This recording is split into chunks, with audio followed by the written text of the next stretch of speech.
چہرے کے میل کچیل نکلیں، بدن کی میل کچیل دور ہو، ہمارے کپڑے بڑے ستھرے ہونے چاہیے۔ ہمارا تو دھیان اپنے ظاہر پہ نا، لیکن اہل اللہ کا دھیان باطن پہ ہوتا ہے۔ صوفیہ فرماتے ہیں کہ اندر صاف کرو۔ حضرت سلطان باہو بولے، دل کالے نالو منہ کالا چنگا، جے کو یہ رمز پچھانے ہو۔ اگر یہ رمز سمجھ میں آ گئی کہ منہ کالا ہو تو کوئی نہیں، دل کالا نہیں ہونا چاہیے۔ ابو لہب کا کیا معنی ہے؟ شعلے کی طرح چمکتا ہوا چہرہ رکھنے والا، اس کو اسی لیے ابو لہب کہتے ہیں۔ اس کا چہرہ ایسا چمکدار تھا تو اس وجہ سے اس کو ابو لہب کہتے تھے۔ تو چہرہ اس کا بڑا چمکدار تھا، دل کالا تھا، جہنم کا ایندھن بن گیا، قرآن نے پھٹکار ڈالی۔ اور ایک وہ بھی تھا جس کا دل صاف تھا لیکن بلال کا رنگ کالا تھا، اس کا اندر چٹا تھا باہر کالا تھا۔ اللہ اکبر! لیکن وہ تھا کرموں والا، وہ تھا رحمتوں والا، اور حضور علیہ السلام کا متوالا۔ تو بات باطن کی ہے، بات ظاہر کی نہیں ہے۔ ہم اندر صفائی کی توجہ نہیں دیتے، باہر کی صفائی کی توجہ دیتے ہیں۔ پہلے اندر صاف کر لیں، اندر صاف ہو گیا تو پھر باہر بھی صاف کر لیں۔ اور اگر باہر صاف ہے اور اندر میل کچیل ہے تو باہو بولے کہ دل کالے نالوں منہ کالا چنگا، جے کو یہ رمز پچھانے ہو۔ اللہ کے محبوب علیہ السلام نے فرمایا اگر یہ صحیح ہو گیا تو پورا جسم صحیح ہو گیا۔ اور حضرت رومی نے جو اقبال کے مرشد تھے کہا کہ دل کو قابو میں کر لو، یہی حج اکبر ہے۔ حج اکبر کر لیا لیکن دل ہی ٹھیک نہ ہوا، کہتے ہیں کعبہ گیا گل نہیں مک دیجئے، دلوں نہ مکائیے۔ تو کہا اس کی اصلاح کرو، یہ حج اکبر ہے۔ از ہزاراں کعبہ یک دل بہتر است، ہزار کعبے سے ایک دل بہتر ہے۔ وہ کیسے؟ اس لیے کہ کعبہ بن گاہی خلیل اطہر است، کعبہ حضرت ابراہیم خلیل کی بنیاد ہے اور دل رب جلیل کی گزرگاہ ہے۔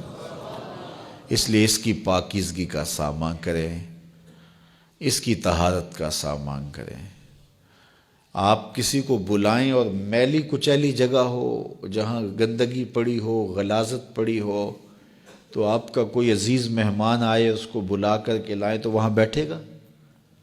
جس کمرے میں آپ اس کو بٹھانا چاہیں اس میں تعفن ہو، اس میں بدبو ہو، اس میں غلاظت کے جگہ جگہ ڈھیر پڑے ہوئے ہوں، تو آپ اپنے مہمان کی نفاست طبع کو اگر جانتے ہیں تو کبھی بلائیں گے نہیں جب تک اس کو پہلے صاف نہیں کر لیں گے۔ کئی لوگ کہتے ہیں جی ہمارا جی چاہتا ہے کہ آپ کو بلائیں لیکن ابھی ہماری گلی بہت گندی ہے، ہمارے گھر میں ابھی کام ہو رہا ہے، جب کام ہو جائے گا تو پھر ہم آپ کو بلائیں گے۔ ہم شادی اس لیے لیٹ کر رہے ہیں کہ مہمانوں نے آنا ہے تو ابھی ہمارے مسئلے چل رہے ہیں۔ یہ کئی لوگ بائی پاس کی وجہ سے شادیاں روکے ہوئے تھے، وہ کہتے تھے وہ راستہ نہیں ہے۔ تو آپ کسی مہمان کو بلاتے ہیں تو اس کے لیے اچھی جگہ کا ارینج کرتے ہیں، اور اگر وہاں ڈھیر گندگی اور غلاظت کے پڑے ہوں تو مہمان کو آپ بھی نہیں بلاتے، اور اگر آپ یہ غلطی کر بھی لیں گے تو مہمان آپ کے بارے میں کیا رائے قائم کرے گا، اور وہ ناراض ہو کے چلا جائے گا کہ آپ کتنے بدتمیز ہیں کہ آپ نے مجھے بلایا اور گھر میں غلاظت کے ڈھیر پڑے ہوئے ہیں۔ اللہ اکبر! لیکن اگر آپ گھر کو مصفح کرتے ہیں، مزکہ کرتے ہیں، صاف کرتے ہیں، ستھرا کرتے ہیں، قالین بچھاتے ہیں، عطر چھڑکتے ہیں، تو پھر آپ کہتے ہیں جناب اب تو آئیے نا، اب ماحول میں خوشبوئیں پھیلی ہوئی ہیں۔ تو اگر دل میں حسد ہے، حقد ہے، بغض ہے، کینے ہیں، نفرتیں ہیں، یہ گندگی اور غلاظتوں کے ڈھیر لگے ہیں، اور پھر یہ چاہیں کہ مالک کے پھیرے دل میں ہوں تو کیسے ہوں گے؟ وہ تمہارے دل میں، میرے دل میں آئے گا جب دل میں اتنی غلاظتیں پڑی ہوں گی؟ نہیں، یہ سارے ڈھیر اٹھائیں، دل کو مزکہ کریں، مصفح کریں، پھر اشکوں کا چھڑکاؤ کریں۔ اللہ اکبر! پھر پیار کے مخملی قالین ڈالیں۔